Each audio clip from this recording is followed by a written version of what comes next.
మహాదేవ అంటే దేవతలందరికీ గొప్పవాడు లేదా గొప్ప దేవుడు అని అర్థం. ఈ పదం శివుడికి ఒక ప్రధాన నామంగా వాడతారు.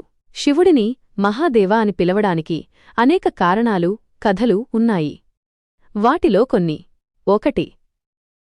త్రిమూర్తులలో ఒకరు. హిందూ పురాణాల ప్రకారం బ్రహ్మ సృష్టికర్త, విష్ణువు స్థితికారుడు మరియు శివుడు లయకారుడు త్రిమూర్తులు. వీరిలో శివుడు లయకారుడు మరియు విశ్వాన్ని, దాని సమస్తంను తనలో లీనం చేసుకోగల శక్తిమంతుడు. అందుకే ఆయనను మహాదేవ అని పిలుస్తారు. 2. దేవతలందరినీ కాపాడిన కథ. క్షీరసాగర మథనం. మహాదేవుడికి ఈ పేరు రావడానికి ఒక ముఖ్యమైన కథ క్షీరసాగర మథనం. దేవతలు, అసురులు అమృతం కోసం పాల సముద్రాన్ని మథిస్తున్నప్పుడు అందులోంచి